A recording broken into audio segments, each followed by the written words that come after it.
Floating above you in the sky is the river, long dead, crumbling like ash. Its magic once powered the entire world, allowed gods to commit miracles, allowed humans to feel a sense of wonder, and let everyone believe things could be good. And for a while they were.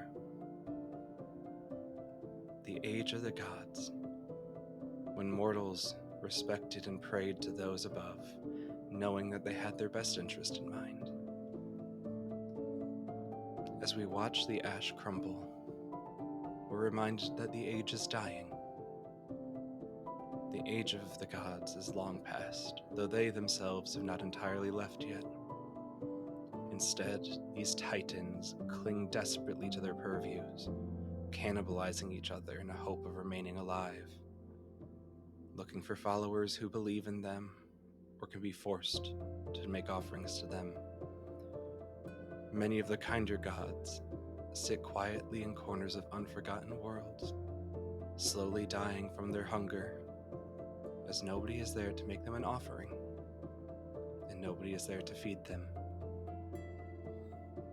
The ash, falling from the river like snow, coats the tops of mountains, hard and rocky, devoid of vegetation and life. It's not surprising to have that happen up here. But as we go down and further into the cradle, that lack of life continues. The ground is hard, clay on stone, sand on sand kicking up frequently. The only respite, small pockets of fields of water or flora held together by some ancient magic. To the far end is an ocean, but even that seems to be recalling itself, knowing that the time of life is past and water serves no purpose anymore. Soaring further past, towards the ground, crumbling bones, the carcasses of gods thrown away by their friends and family, simply because they needed to live, so they killed those they held close. The spine of a god juts up out of the ground. Next to it, its head, the skull with eyes constantly leaking black ichor. Seems like one fell swoop took this head off. Traveling down that river, we see the one remaining spot of humanity, simply referred to as the Tower. A town, but much larger than a town, but not quite a city. A tower of human innovation, of engineering, and of belief that man might weather the storm of the age of the gods.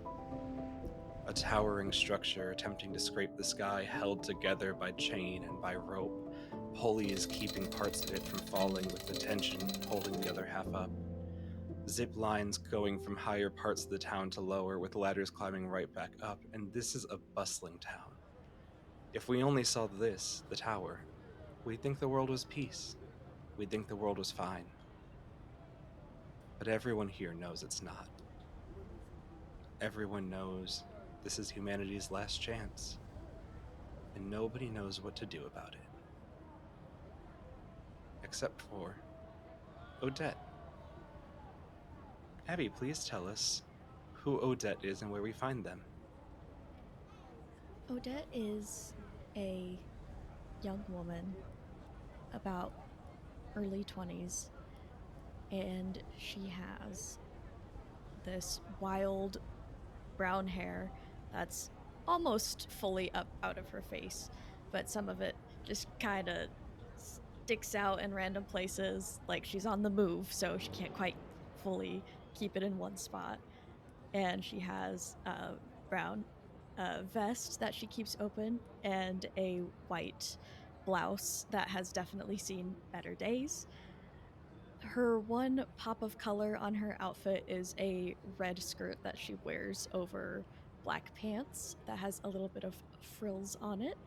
She wears some brown travel boots that are well worn and slung across her back is a very overused lute.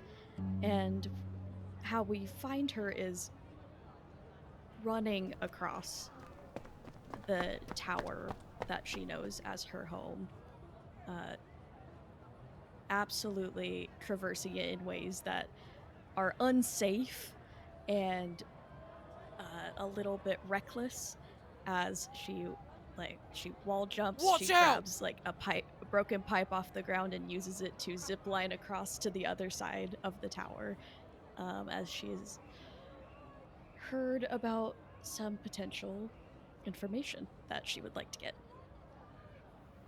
And what is the information that she's looking for? Odette has an obsession with the concept of hope and that this isn't the end, and that there is going to be a better time ahead, but we have to be the ones that facilitate it. And in her mind, every god, every deity had a story. We speak on it in legends, we sing it in songs, we write it in poems, and she feels that there is one out there who we haven't met yet, that we don't even know their name. So how can we tell their story? And if we do that, maybe we'll be okay. Maybe humanity can broker that peace and we can bring about a better age. But she's just a street musician.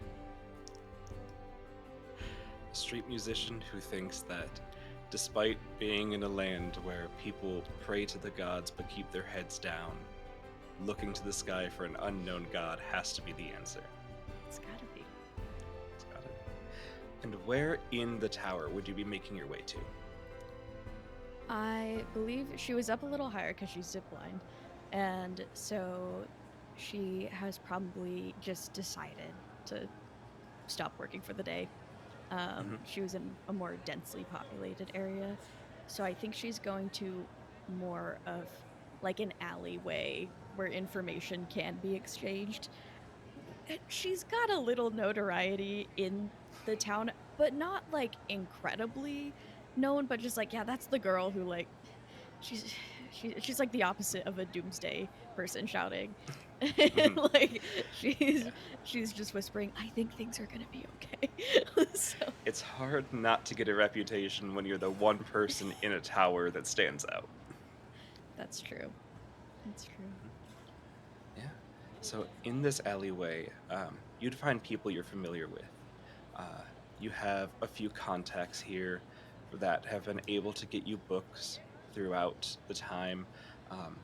There's probably a priest or two who comes from one of the like top of the tower chosen divine gods churches, who comes down into like the middle of the tower to remind everyone who they should be thanking.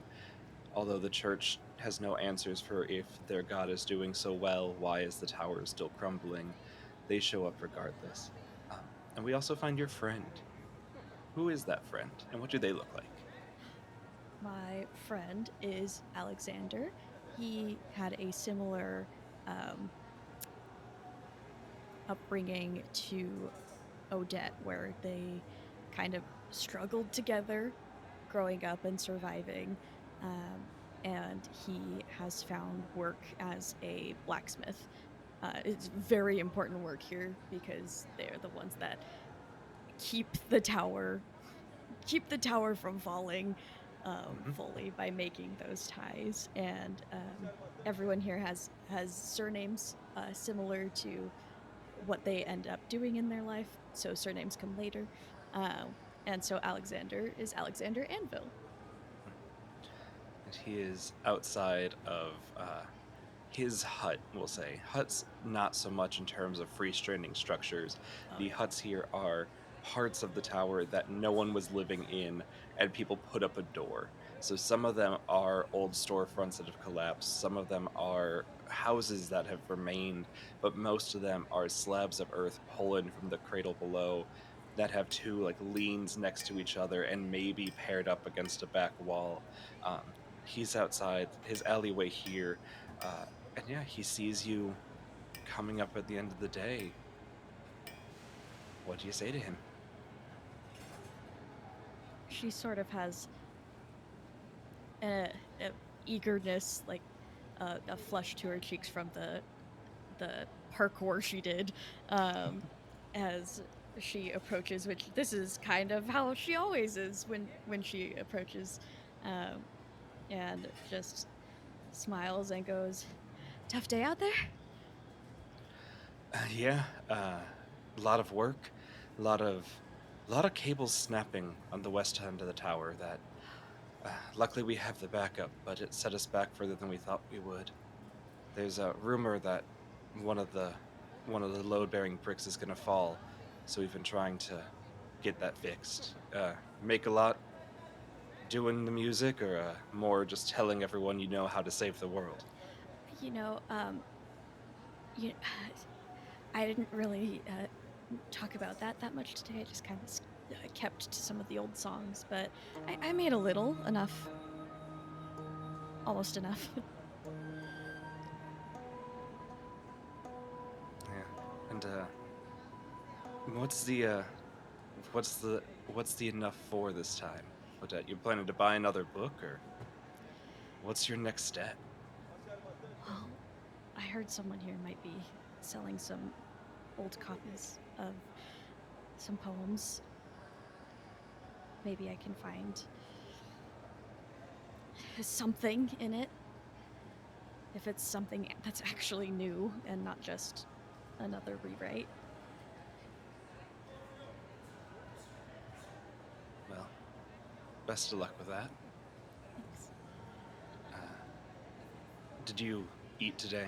Have you remembered to take care of yourself? Totally, absolutely. Yeah, I. He reaches behind him and grabs a pre-bagged lunch for you.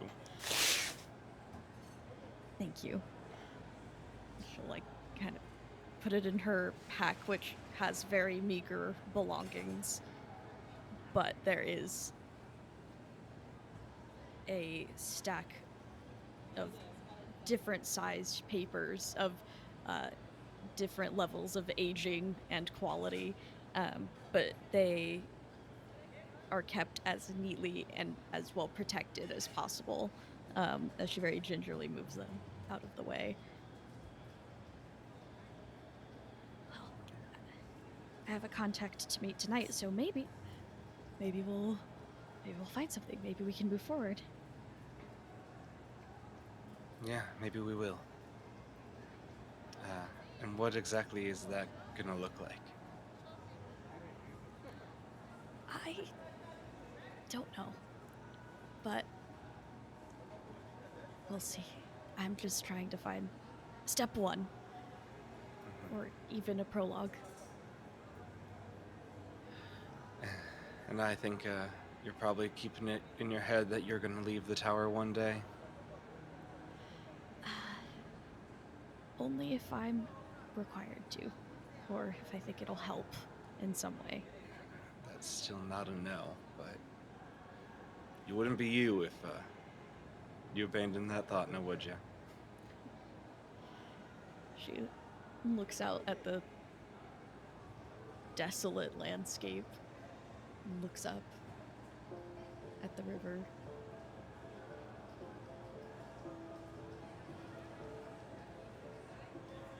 I have to think that things can get better than this. Well, best of luck with your contact. Thank you. Be safe, please.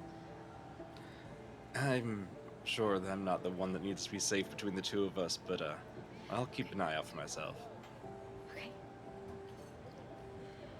And she just kind of gives like a little smile and nod, and kind of skips up and starts going again.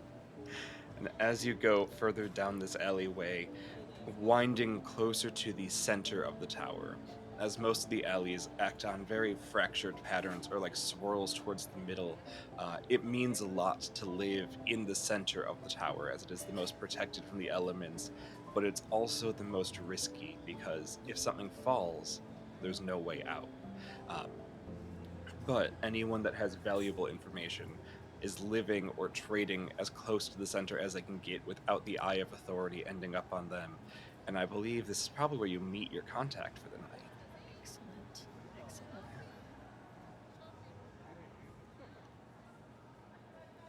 I believe we're just probably getting close to sundown, where people who were working during the day are going home. People who will take over the night shifts and start heading out.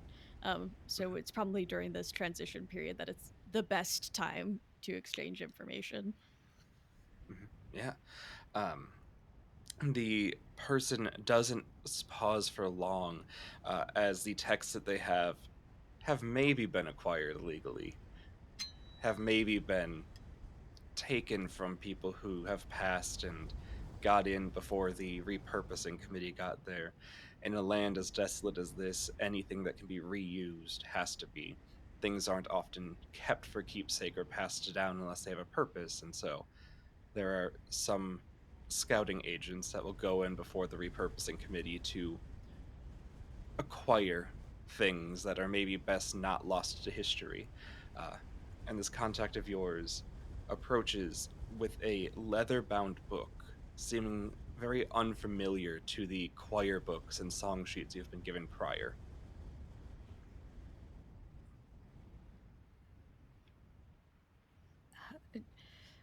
She sees that, like, a leather book, and kind of stops in her tracks because that's completely new, of something of that quality and quantity.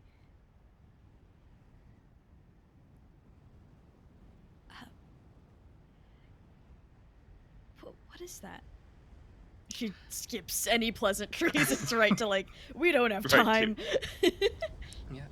Uh, you see, as like you skip in, this man pulls the book back closer to their chest to make sure that in your excitement you don't acquire it from them.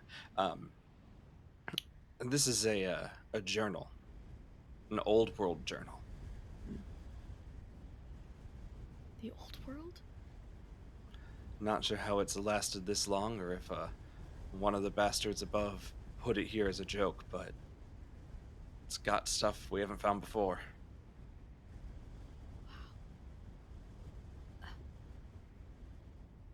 How? What would you want for that? I don't know. Something like this is gonna cost you a pretty steep amount, but we both know you ain't got anywhere near enough. So, what say you join the Scouters for a bit? We could use a talent like yours, getting in and out of places we're definitely supposed to be. And this would be an offer they've extended to you before. Yeah. But I think you would know the perilous nature that comes with it, especially if you're caught going against society in the tower.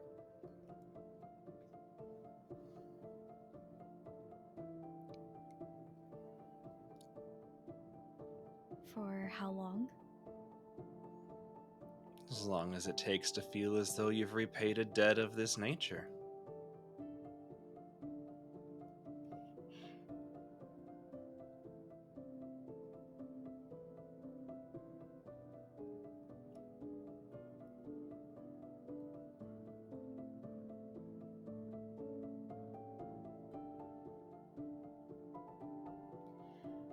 Fine. Good. There's a rumor one of the touchstones is going to fall soon. Probably heard about it from the Anvil boy. Yes. Lots of fine housing up there. Lots of people taking an extended stay just in case it happens sooner than they can, fasten back down the rock. See how much you can get tonight. You might pay yourself off faster than either of us thought. Okay. Always reliable. And this person hands you the leather-bound journal. She takes it so carefully, and everything in her head is going like, oh, what have you done? But this is something that needs to be kept safe. Mhm. And Yeah. she just goes, thank you. I will meet you tonight. Well, try not to make it look like we're finding each other, if you know what I mean. And just as quickly as they came out of a moving crowd of people, they disappear back into the string of people going to either a post-work dinner or wherever, and they are gone, and you stand alone. Would you read this here, or would you try and go somewhere else before fully opening the book? She would go to her place of living, her little hut built into the tower, which would be a little ways away from where she meets any contacts. Uh, I'd say it's definitely closer to the edge, and is very small. Like, one might have used it as a tool closet back in the day. Um, just enough room for her bed, and she goes into it, and the walls are just covered with, whether it's a piece of art that she had seen and tried to recall, or a phrase she just heard someone say in passing that she thought was beautiful. And a couple of the things she's acquired that were too damaged to really save are kept here as a sort of decoration and reminder of what they were, but she keeps the ones that can be saved with her at all times in case someone potentially is able to get into her hut. Very easy to do, so she doesn't keep the things that she values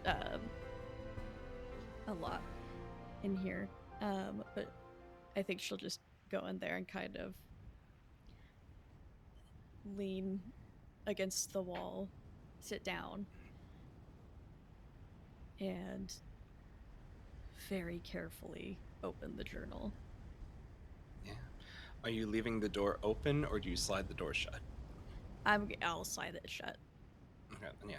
As you slide it shut, the copper connections that are in most huts click on, giving you the smallest bit of lighting here. Being closer to the edge, you have a tiny bit of natural illumination anyway, but not enough to read well without that connection ticking in as the wires connect.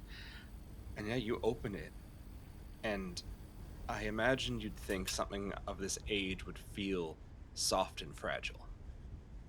But this is an old world material, made when things existed and weren't recycled, weren't repurposed. This is aged paper, but it's still original paper. And it's old leather, and it's hardened, and on the spine it's torn, but it's still real leather. And as you open it, with the same cautiousness you would anything else, it feels stable. Possibly one of the first stable objects Odette has ever held in her life.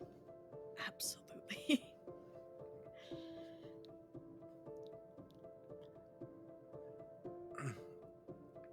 And in the interior of it, would you flip through randomly, or do you think you'd start at the beginning and go from? Should start at the beginning to see what it is, Yeah. who wrote it. It is a journal, as someone who's referred to themselves simply as the Wayfarer. But it seems to be a journal of their travels through the cradle back when it was alive. It starts with a opening line just about how beautiful the river looks tonight, with its shimmering golds and blues lighting up the sky. You've seen tiny bits of blue and gold ash scrape against the gray, but you'd never have seen the river light up the sky. And I think that's the first true indicator of the age of this book.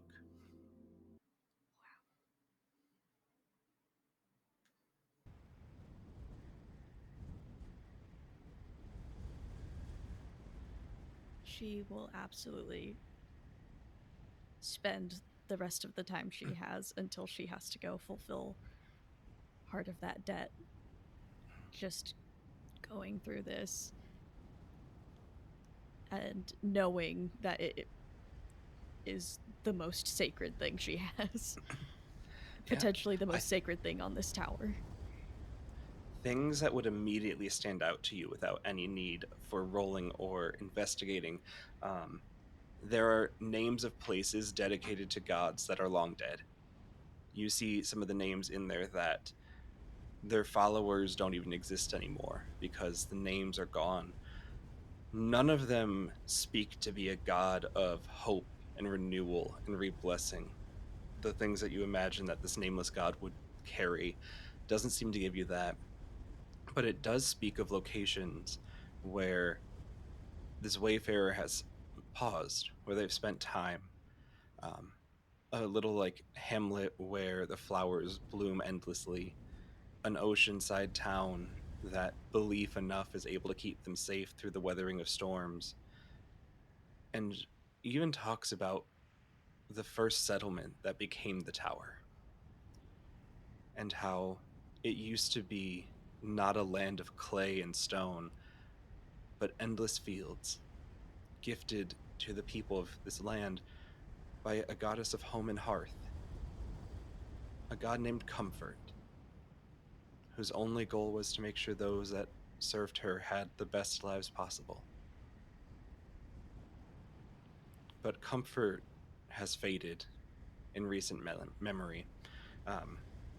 There are no fields at the base of the tower, at least none that can be seen, and it's definitely not a life of calm and jovialness that people in the tower experience. So if she's still around, her time has waned. But in the brief hour or so you have before needing to head out, you see the world Odette dreams of.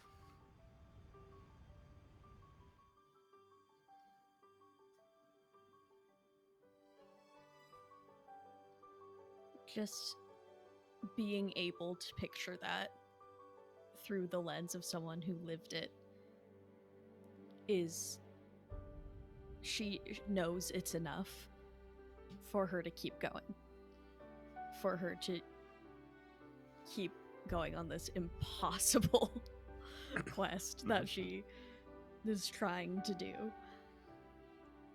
Okay. Yeah. Beautiful.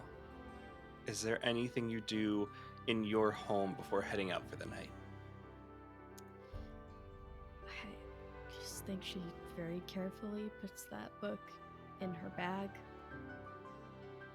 that she has everything else in, including the lunch that Alexander gave her, because she's like, I might need to use this to barter with, so we'll keep that in mind. And she puts on, I think she's probably got a very beat up jacket that she'll put on. I picture the weather, because it is a sort of desolate wasteland, is quite warm during the day, but then at night that very like biting desert cold that can happen. So I think she just prepares with that. It's like, well, this is quite literally all I have. Okay. And you talk with Alexander enough that it's not hard to know which of the stones is in danger of falling. He himself spent a lot of the day in the area trying to reinforce the district and the wires. So you're easily able to make it up there by nightfall. And when you get there, it's vacant, which is unsettling for the tower, as nowhere in the tower is ever vacant. Okay. I'm gonna nonchalantly take a look around, see if my Mhm. contact is around, see if one of the scouts is around, but being careful and not acting like I'm looking for someone. Mhm. Yeah, I think with your eye for people, um, both as like a street performer needing to make sure nobody's ever trying to one up you or get one over on you, but also looking out for people who are important enough to be worth your time. It's not hard to do a quick scan of the area, and you're not sure if it's your specific contact or just another of the scavengers, but there is somebody also moving about the space. Hmm. Do I know what building they're wanting to go into? Or not yet? They haven't quite given Um, me the job yet. it kind of seems like it's your call. Whatever, it's kind of a mission of they know for tonight and maybe tomorrow this area will have nothing. Take what you can as long as it's worth something. Buildings that are here are mostly residential.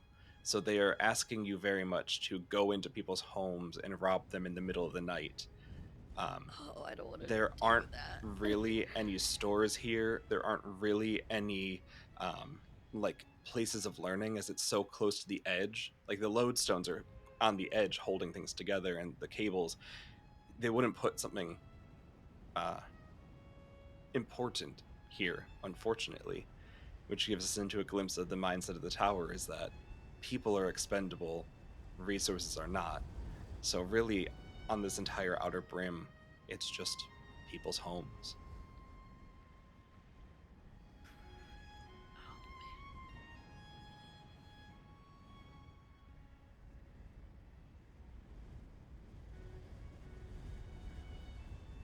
man. All right.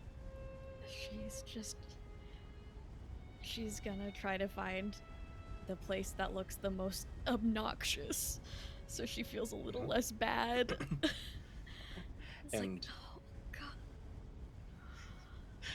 in the mind of Odette, what would that building be? Something that looks like it has something that looks like it has a little too much of something. Maybe Mhm. something that's on garnering attention on purpose. Um, Especially when it's using resources. Um, but she also appreciates kind of the beauty in that and the art in that. So I think part of it like piques her interest too. Mhm. If there's like someone's painted their wall and it's like, oh well, paint's really hard to come across here. Like you have to make it yourself, and pigment is is difficult. Um, so I think a big part of it would be fascination with spending that time to do that and Mhm. kind of snooping on maybe what that person might have. I don't know if Okay. she's going in with the intent to complete this deal. Really, like she's just Yeah. like, I don't know what to do. That's like her Yeah. mindset. That's It's like, perfectly I fine. don't know what to do. Uh, it could be something that if you wanted to use a move, act impulsively, or do as you're told, could gain information here for you.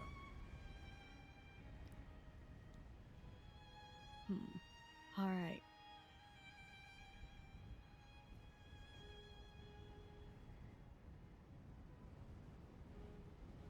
I feel like it's gonna start with do as I'm told to get into the building. Acting Mhm. impulsively will probably happen soon. Okay. Which of the two questions would you like to ask me? And then I will give you the other one back. So you will answer one question, I will answer the other. Okay. Um, I think the vulnerability that Odette has revealed is that she herself is a flawed individual and Mhm. has made a selfish decision to get this book. And now the consequence is happening, this debt she has to pay. And this vulnerability is the fact that she's already planning on backing out. But this is also a great way for her to get potentially closer to her goals because she's never over here. And so the information that they gave her was great to be over here. So I think the vulnerability is that level of naivete she has does cause her to act selfishly in the name of hope. Okay. So then the reward for this is your book. You have that already.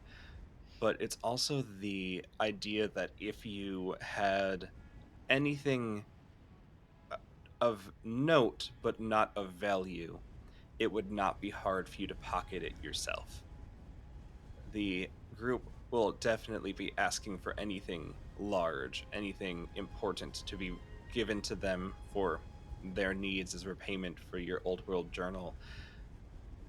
But you could always reward yourself, because of course it's beneficial. It will help your hope stay up. It will help your hope continue. You also know that the reward of completing this mission, and possibly the greatest reward you can get out of it, is not having this organization on your bad side. They are your informants, and you know one or two of them, but you know they're throughout the entire tower. Yeah. So the reward here is not having someone against you as well. And with that, she'll just kind of take a deep breath and enter that abode. In here, you can tell it is generations of art built up on top of each other. It is not common for the edge of the tower to have this. So either they are collectors like yourself, or this is a spot that somebody has managed to hold onto. It would be a rare sight for a family line of the middle of the tower to maintain a home. But you can see that it's got just interior lining the same way that the exterior does.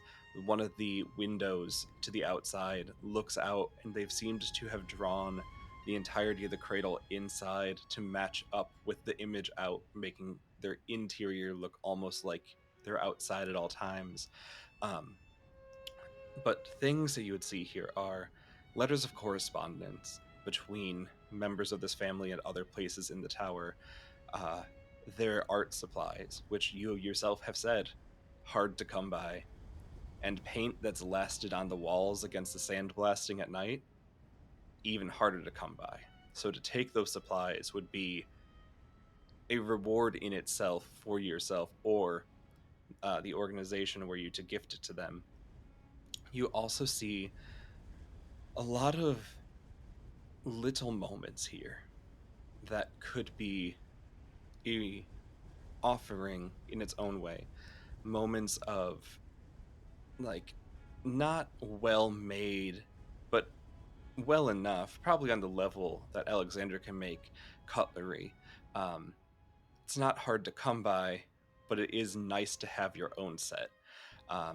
That's sitting near a bedside table where it seems like these people probably eat together. They don't have room for a large table like we would have in a dining room, but having a bedside table means that there's enough that 2 or 3 people can be in this home. There are small, like, sticks laid out up against a wall that seem to be toys that the children have played with. Looking at it, you're imagining it's from a splintered door that has fallen apart to the point it won't work anymore. So the repurposing committee has broken it up and handed them out as play swords. And you see that it's here. You could find a lot of things to take, but I think your eye is drawn most towards the paint set of what would help start paying off your debt.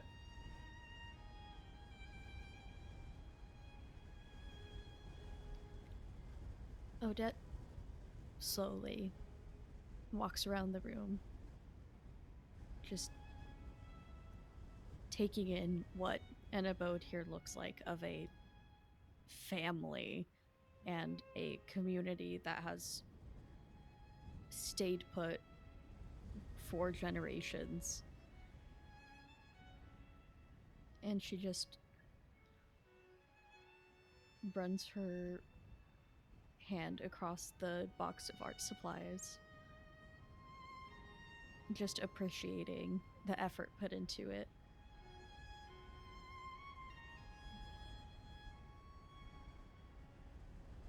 And briefly looks over those letters of correspondence between the family members, just to kind of see what that's like. Most of them seem to be letters left for them to know where each other are. Their schedules don't entirely permit them to be home at the same time, which, glancing your eye over to the bedside table with 4 pieces set out, would show it was one of the rarest moments that this family has, as they were all home to eat. Could have been the passing between shifts, could have been someone's day off if they were ill. Hard to tell, but you can tell that this family very rarely sees each other as a complete unit. And so a lot of it is like heading off to work, love you, mom, see you when I get home. And then the response is, woke up and you were in bed, hope you have a great day. So a running ledger of communication in that way. But also just some like bills of sale, small receipts from places that are near the center of the tower that actually care about receipts instead of just trading. And small things like that.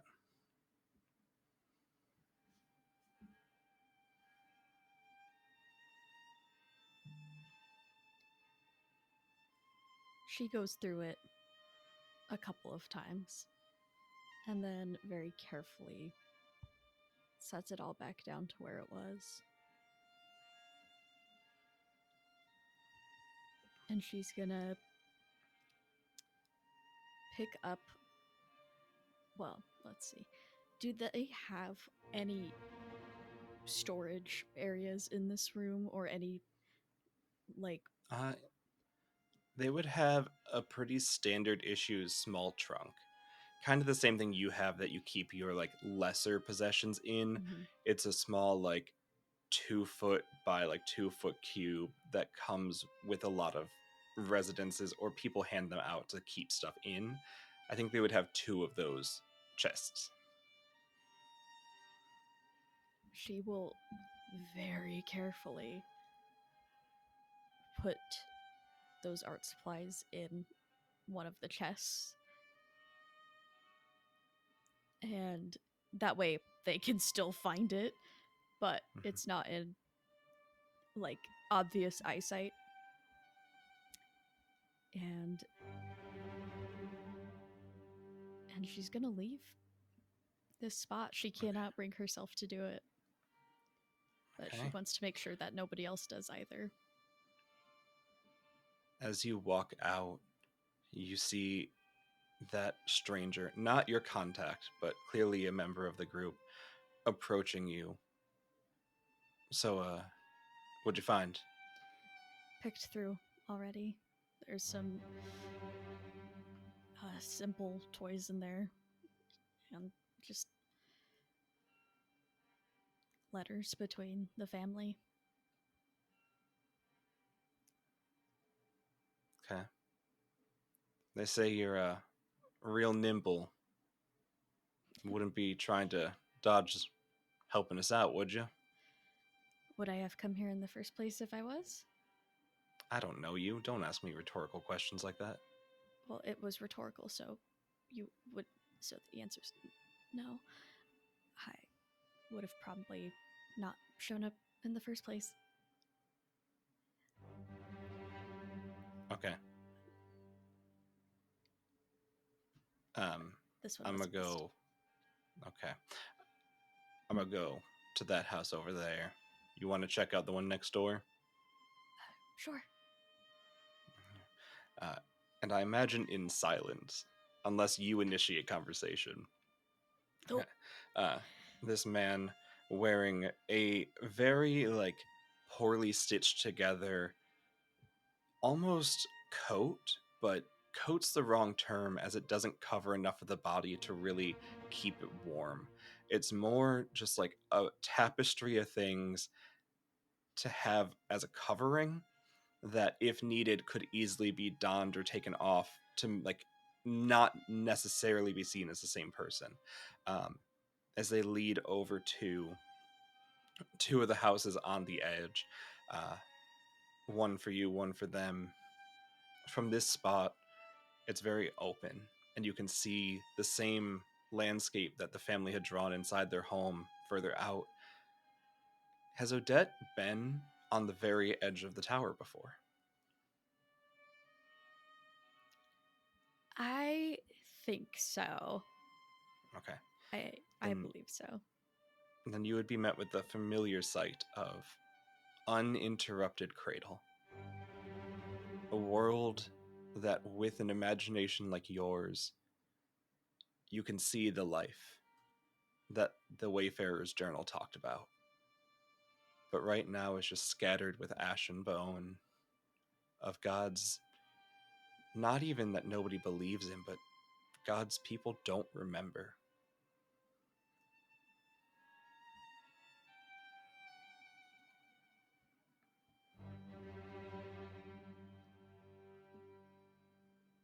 I think she just stands there for a second too long, just picturing it before she goes and is gonna try to see what's up with this other spot. Yeah. As you stand there for, in your words, a second too long, you hear a not unfamiliar sound, but a sound you haven't heard so close.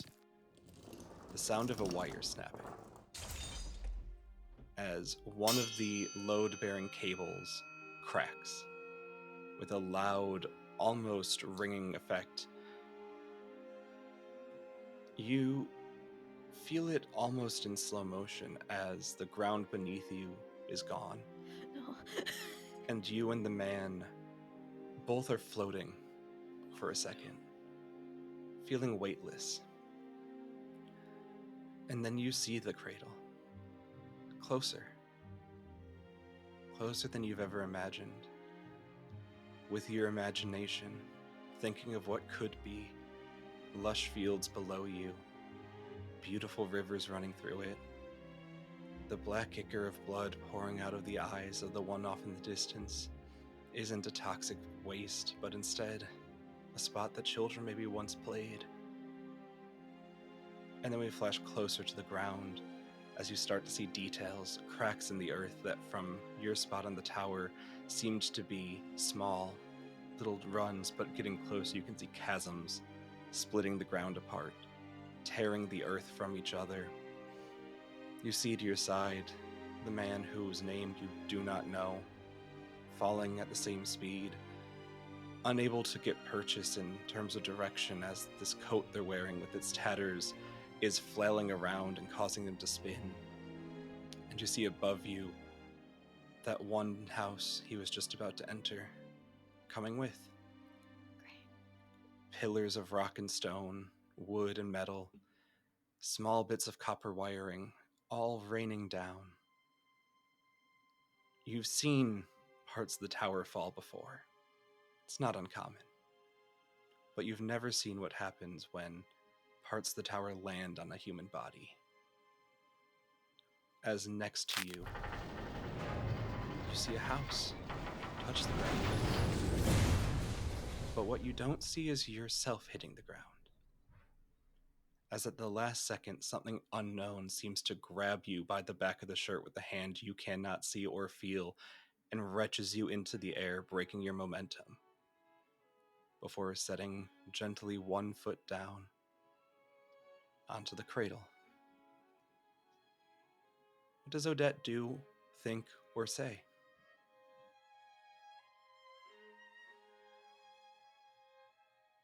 Odette felt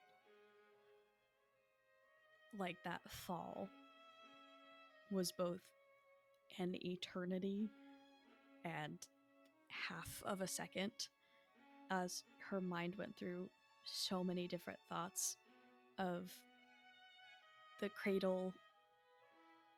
A realization sort of hit her, which was that the cradle, even in its current form, is still beautiful, just in a deeply depressing way. And then the realization that, oh, this is it. This is the end. I don't want that. And maybe looked to see if maybe one of the pulleys nearby was something she could grab onto. And then in her head, somehow grab the other person falling at full velocity. And I think her brain started going into almost that fantasy of that happening as she then was taken back and her feet hit the cradle for the first time.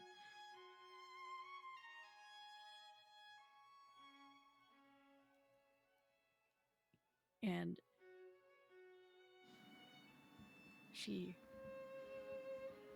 looks down at the ground and slowly looks back up, truly realizing how large the tower is. And then she looks down off to the side where the remains of that part of the tower is. And it makes her realize how fragile this current state of humanity is. And she looks at the blood pooling and soaking into the dirt near it.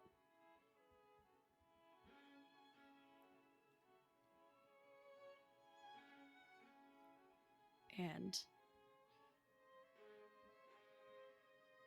knows she's not going to go back. As that was almost her. And she would have just been another nameless person. But to her, her life is full. To that person on the ground near her, or what's left of him, his life was full and she didn't even know his name.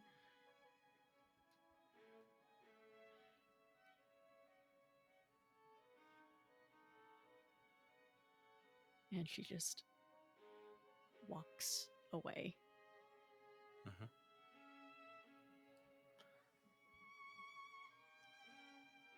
As you are walking, you feel, and I would like you to describe it actually. What do you feel as, whether known or unknown, a small piece of divinity sparks in Odette?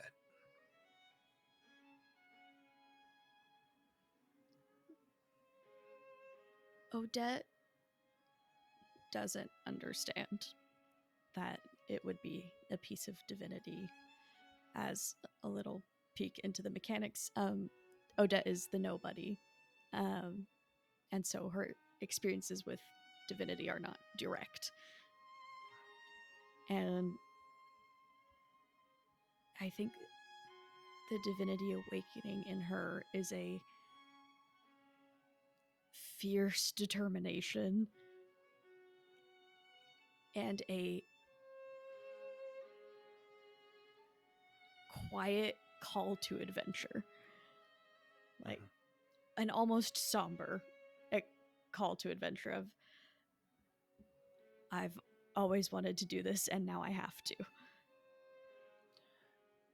So as your foot touches the ground and you move again, shaking off the adrenaline coma from landing, from the back of your neck where that hand would have grabbed your shirt to the bottom of your feet as you take your first steps, the call to adventure moves within you. But not in the way it always has before, where it felt like an ideal. it strangely feels like something tangible, something inside you waking up, but also something inside you foreign, wrong, misguided, maybe. But it doesn't feel against you. It doesn't feel like it's not a part of you.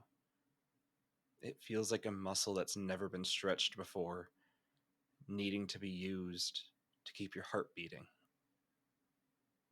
And it's soft and it's weak. But as you step, it grows a bit. And as you confidently head off in a direction, not knowing where you're going, but just going away, you feel it ease a little bit, crawling up your neck from where the hand was through your, like, the back of your neck into your head, before you can accept that it's a part of you. Whatever this is, it is Odette, the same way every other part of you is. And in the direction you set foot in, way off on the distance, is a small wheat field. Seemingly, I don't even know, would Odette know how to recognize wheat at a glance?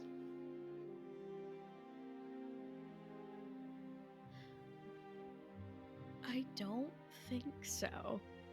Okay. I think the Then food you- supply at the tower is a little more processed and Yeah. old.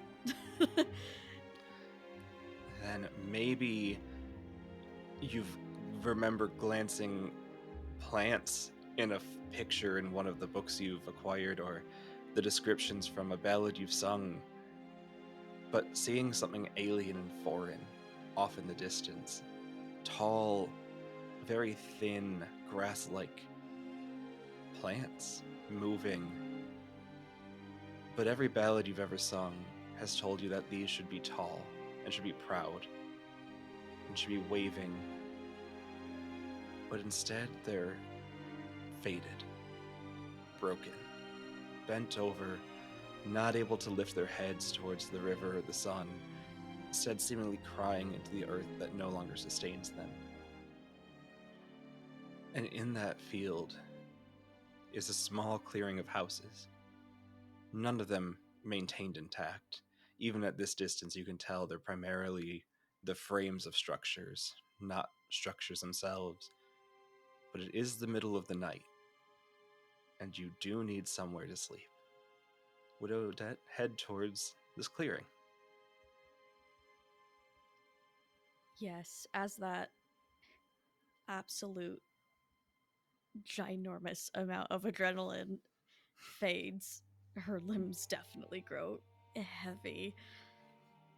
And even just the idea of a structure, she doesn't know when she'll get another chance for that. She doesn't know what the cradle holds. And there's also the curiosity of what this place will look like in daylight. And so she walks towards it. Okay. As you walk towards it, the trek feels longer than it is, your muscles aching and tired. But you come up upon it. Would you reach down and touch the grass, the wheat? I think very softly, like, run the tips of her fingers across it just to see, honestly, what it's like to, like, feel a plant. Yeah. As you do, it feels itchy, but not in a bad way. It in a way that feels like something's just trying to hold on. Something's trying to cling to. And as you pull your hand back, there's tiny little seeds stuck to your fingertips from the tops of these wheat stalks, bending over. And as you continue on, they seem to respond to your presence. They never stand up, but as you pass, they seem to lean in towards you, wanting to brush up against your legs, wanting to feel your presence walk through them, wanting to seemingly accept but also guide you into the town ahead. She thinks back to the Wayfarer's journal and what it said about the fields that were watched over by Comfort. And she feels that right now as some of the seeds remained in her hand. I think she just very gingerly adds them to her bag. Easy enough to do, yeah. And then when you make it to the town front, do you head into any of the buildings? Yes. Okay. Since they're quite abandoned and there's not much of them left, she'll probably find the one that has the most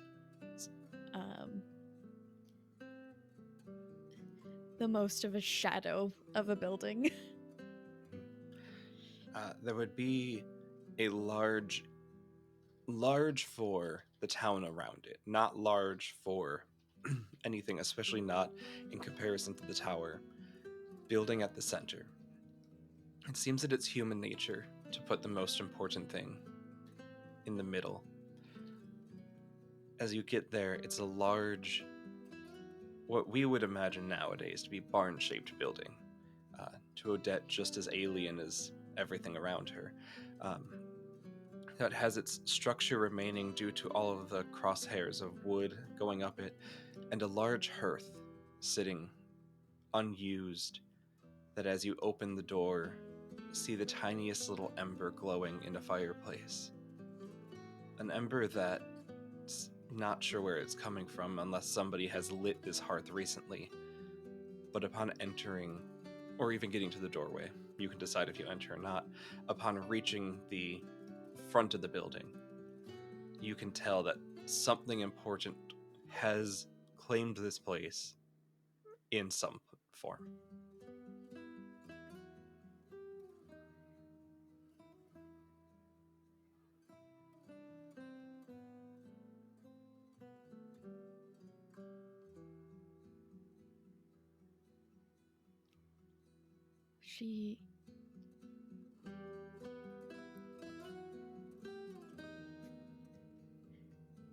She would enter the building with that she would give pause and almost use reason of maybe you've seen a lot, experienced a lot today beyond your understanding. Let's maybe not do that. But that curiosity and that ember is fascinating to her. Okay. Inside, there is a straw bed that has aged and decayed beyond comfort. Not beyond use. There's still a collection of moldering plant that has laid on a rock that, if you wanted to, could be a spot to rest your head. There are a few true kitchen supplies here from a long decayed kitchen, but metal is a lot harder to get rid of than wood or stone, and you can see what would have been pots and pans. But your eye is drawn to that ember in the hearth, where you see just one small glowing red rock, maybe charcoal.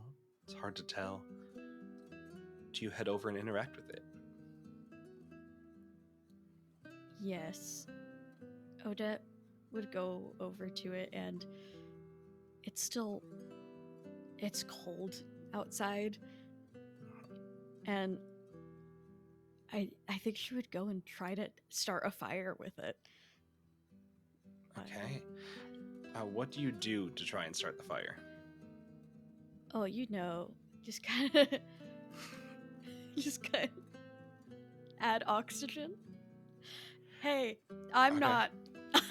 Hey, me, Abby? I don't know. Okay. Yeah. Maybe get some of the moldering straw from the bed to add as kindling. Okay. Yeah, you walk over, smoldering straw in hand, put it down, and blow. And you feel that same call to adventure inside you flourish as you are overcoming a dangerous obstacle with nothing but mortal wits or skill. Oh. What does it look like as your divinity awakens?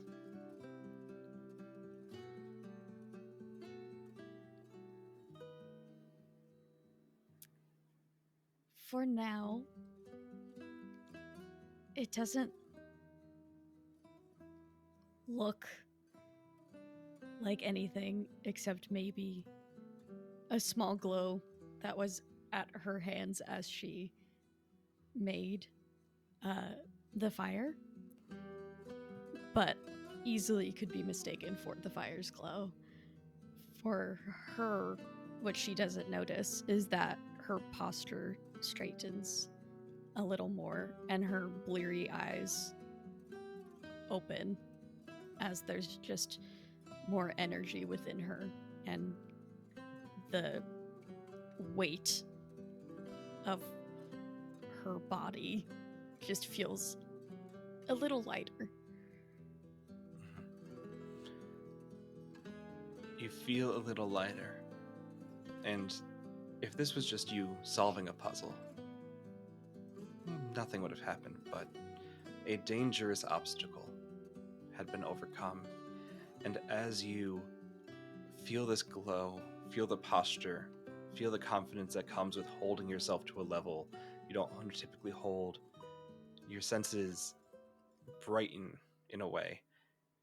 And you realize that right behind you, there is a creature that has been waiting for you to reach out and touch the stone.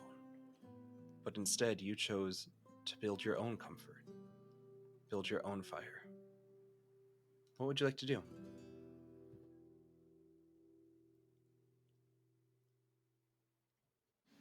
The hairs on Odette's neck stand up, and she just very slowly stands up and turns around to face whatever is behind her. As you turn, you see two glowing red embers, the same as the one in the fire, sunken in a face beyond recognition that they were once eyes. They have not only gone so far back in the sockets, but then just down as there's no structure holding it up. A face cracked so that there are no features. There are holes missing through which this glow is coming from. There is a body attached that seems to be completely dehydrated, void of muscle tone, just the remnants of a frame on which these eyes are clinging.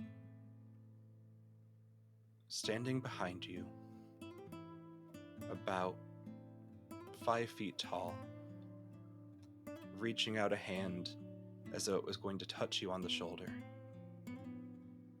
as you have recognized it's there.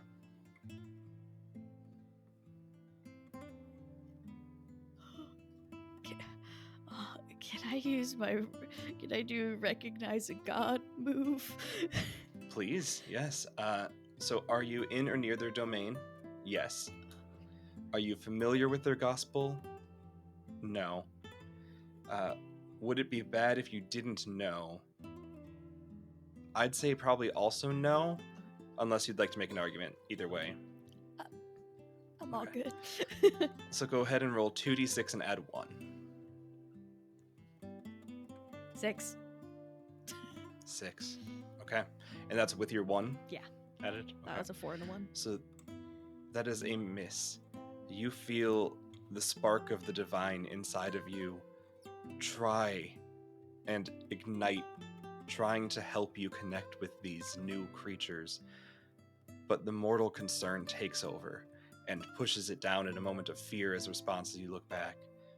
You do recognize that this is a god, as no creature could exist outside of this husk without being divine. And only because you've gotten a description of it already would you know that this is the god of comfort, the god of hearth and home. You know the common legends from the story you read in the Wayfarer's Journal that they at one point offered benefit and respite to anyone they could, that they were a god who wanted to bring kindness to others.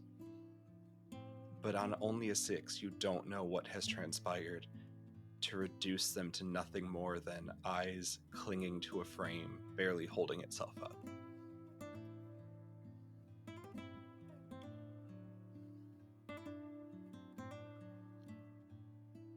She will take a moment of just looking this figure up and down, frantically searching her mind for a logical thing to say or way to react. And all she wants to do is comfort.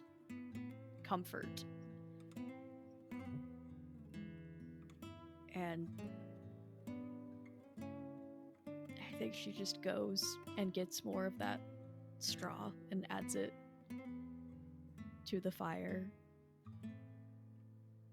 She goes to the table that has some of the cutlery and gets out that meal that Alexander had given her.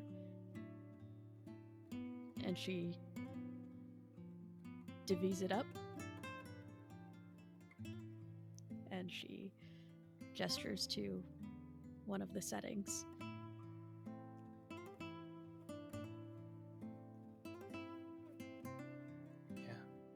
All of this is purely within your mortal move, nothing needing to roll. If you had any strain, I would even say this would trigger your mortal trigger of when you put your own life or limb on the line to help someone dangerous clear all strain. You don't know if this god will reciprocate. You are giving up the only food source you have. You're also destroying the only real bed that you have sights on right now. But you see, through this act of kindness, this act of servitude, the frame seems to right itself a little bit. You see that the eyes raise up, no longer sinking down, but coming back to where they should. The tone of the muscle doesn't come back per se, but the body is no longer just wire thin. It now leans forward a little bit, almost as though it's withered with age. And if you'll allow it, a hand goes up to touch your face.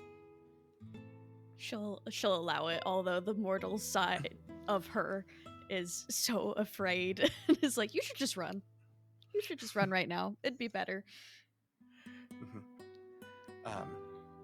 Yeah, she reaches up her hand, puts it on yours, and taps twice, and then goes and sits down at the table where you've prepared a meal. I'll sit across from them and I will share a meal with this divinity. As you do you ask her anything? She waits until the meal is finished, holding that silent comfort in company. With each bite you take, and with each bite that they take, age seems to be restored. Not in terms of they seem to be de-aging, but more they seem to be becoming more human once more. And by the end of the meal, still sunken and withered, but now clearer, sits across from you the guise of an elderly woman with a shawl on her shoulders, a very dirty, white, ragged thing seeming to be made of canvas as a dress she's wearing. Nothing over the top, nothing signifying wealth or possession, simply the small things she needs to keep herself comfortable. And she looks to you and says, "Thank you. I have been hungry for a very long time, and you have shown me a great kindness." Well, thank you for keeping me company. It's been so long since anyone has stopped by. I did not know if anyone would again, or if I would simply leave the world forgotten in the way most have.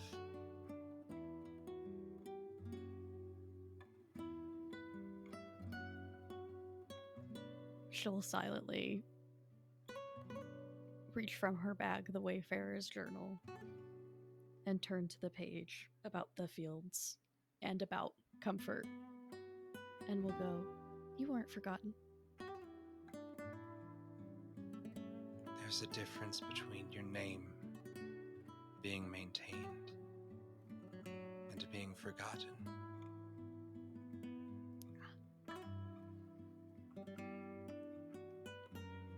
I guess I hadn't thought about it like that. You, child, have a blessing upon you, though you may see it as a curse as the days come. It is not of your kind to wield the power of which you wield, but if you wield it in kindness and acts of servitude as you have done towards me, perhaps you can heal far more than anyone would think.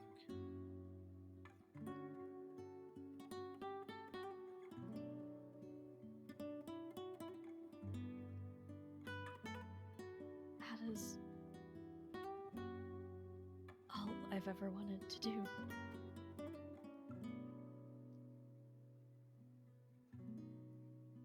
I tire, but we can talk more in the morning. If you choose to stay here, I will not stop you. Thank you. And she rises, seemingly more human as your conversation has gone on, and walks out, leaving you alone in this home. She sits back in the chair and actually processes the information she was just given, instead of thinking of what the right thing to say would be at that point. And she can't quite understand or comprehend the idea of her having actual powers. So her brain is doing that, like, a metaphor for being nice to people is the most powerful weapon of all. Like, so she's like, yeah, okay. And it's just kind of trying to process the last few hours of the day she's had. And do you allow yourself to sleep? She does. Okay. You sleep in your mind, laying here, you have strange, to call them dreams would be incorrect, as there's nothing clear, there's nothing interpretable. Dreams are strange and wild, but they seem to carry a message most times. Lying here instead, you just feel a sense of calm, but also a sense of something drawing near, almost like it's on the edge of your mind, always pressing itself in. But for the moment, something's pushing it back.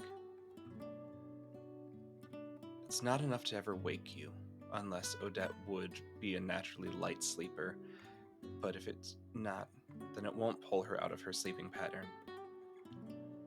But you also feel etched into your mind, always be kind, as the messages from comfort sink into your brain. What would you do upon waking?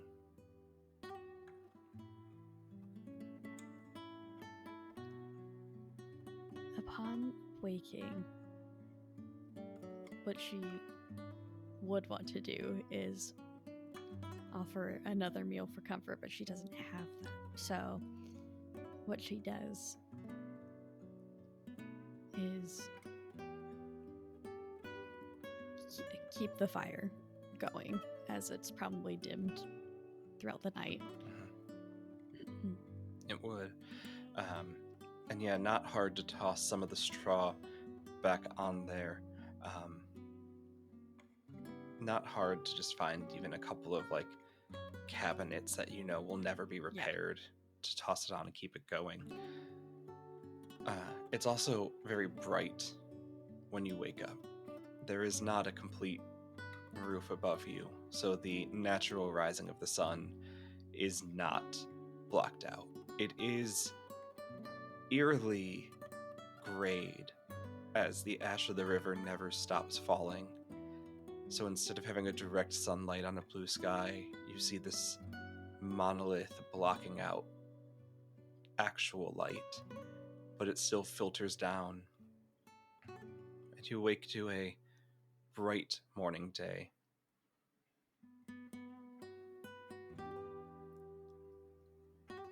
She stokes the flames a little bit more as a sort of offering, and just sort of says out into the open, "I will visit again." As you walk out, you see tending the field an old woman, elderly. The plants have righted themselves. No longer are they begging the ground for sustenance it can't provide. Instead, they seem to be around half-mast, trying to face the sun above. Comfort doesn't seem to be interacting with the plants in any way. It just seems that as she has come back, so has the field. If you need to leave, I will not stop you, but you could always do me the kindness of staying.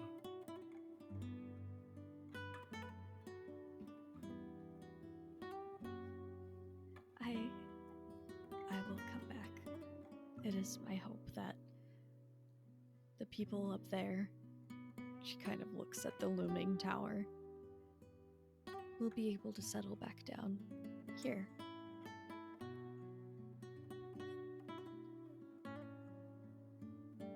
Yes, that is a valiant goal. It will require a lot to change, but it is valiant nonetheless. Would you allow me to give you something for your journey?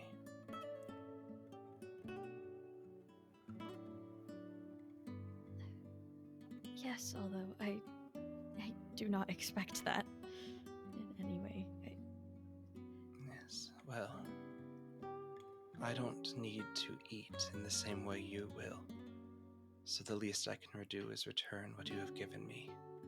And she just produces from the air the half of the meal you had given her, seemingly uneaten, seemingly uninterrupted or destroyed, and wraps it in a little cloth and hands it to you.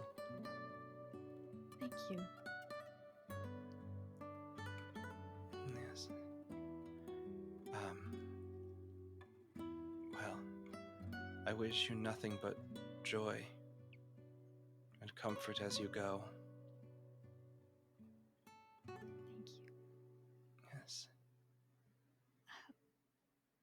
Here. And she'll kind of go through her bag and run her fingers across the poems and songs. And we'll pick one out that is still legible. Mm-hmm. And I believe this one is a poem. While written in the early days of the tower, it is about settling down and creating a home. And so she thinks it is thematically good to give to comfort, and she just holds it out. She takes it, smiles at you. A large, toothy smile with some teeth missing, but very happy. Thank you, child. Of course. And then, is there anything else you'd like to say to her? No. Odette gives her a small bow of respect and reverence and will turn and continue this very start of her journey. Okay.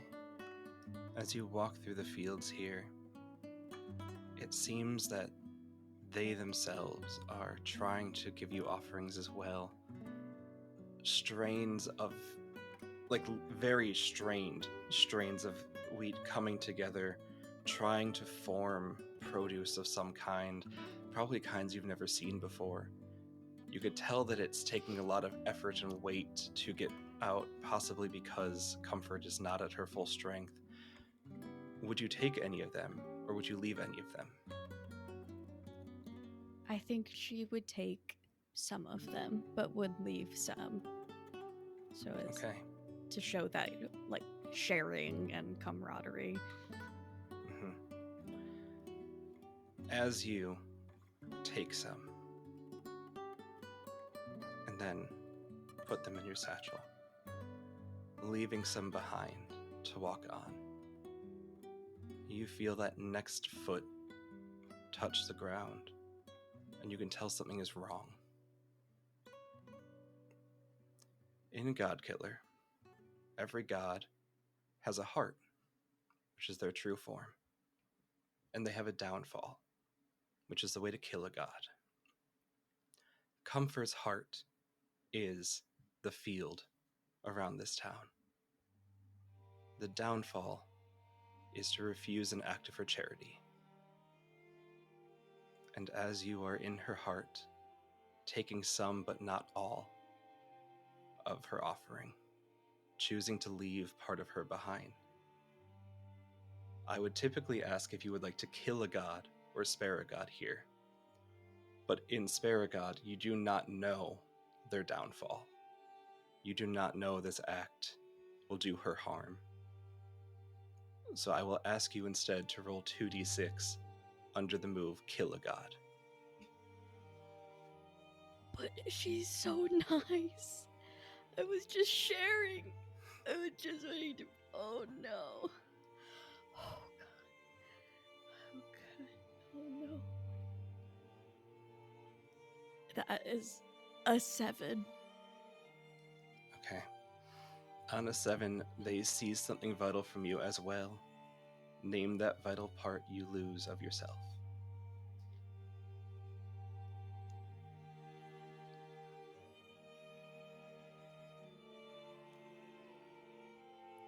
the vital part that Odette loses is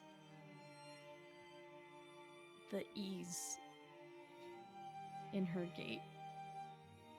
And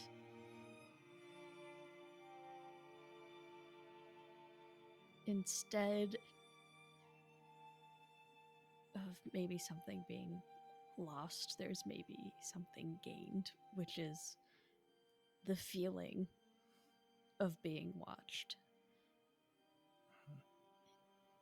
And that feeling of unease. And that tension that you just are waiting for the other shoe to drop. And as you feel that tension, almost like a string snapping, you just hear on the wind, "You could not have known." And do you look back? Yes! As you look back, Comfort stumbles, falling forward. The poem that she was reading about herself and what she gave to people slips out of her hand, landing on the ground, half read. She rolls to the side, quickly devolving back into a husk with two eyes.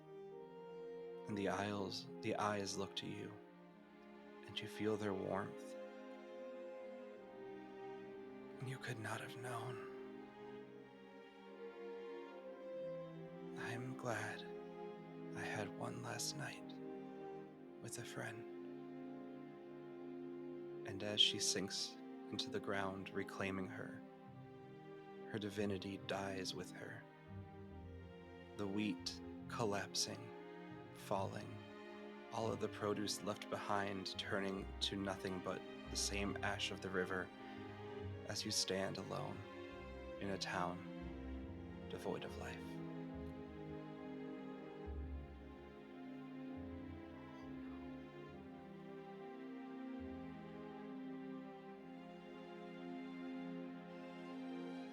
All Odette knows is that this is somehow her fault.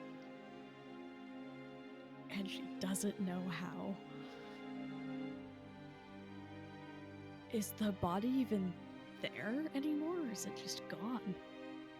The two eyes remain small chunks of burnt charcoal sitting on the ground.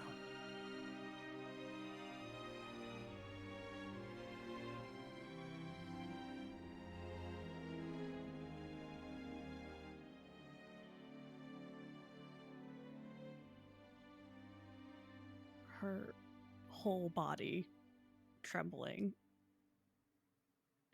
She had started to run over there to try to catch the falling woman and didn't get there on time and just watched as she fell and sunk into the ground.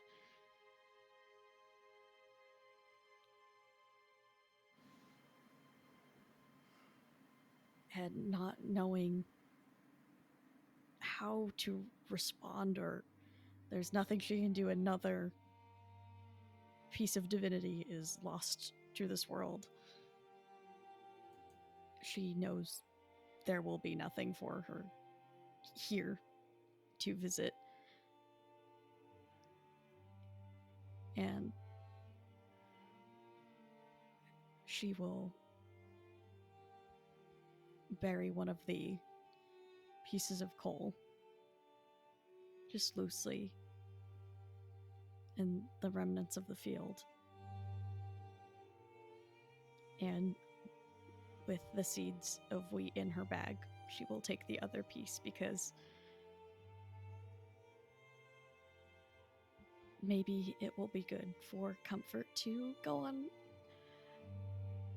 to move on from one place and go on a little bit of a journey, is how she's thinking. Yeah. As you bury the one eye, claiming the second, the last of the wheat field dies around you, and the ground beneath it untillable as it was, still sustained the smallest amount of life. But as you pull your hand up and stand away, you see it turn bright, almost like a mirror, a sheet of ice maybe, something making sure nothing will ever grow here again, reflecting the sun that would one day have healed it. Instead, now, nothing will touch the ground.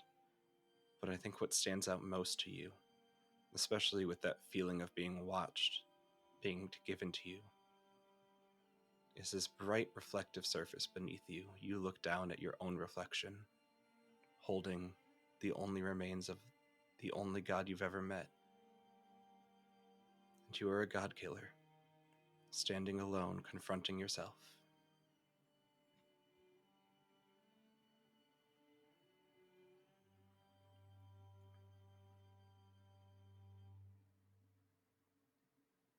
I think that's where we'll end.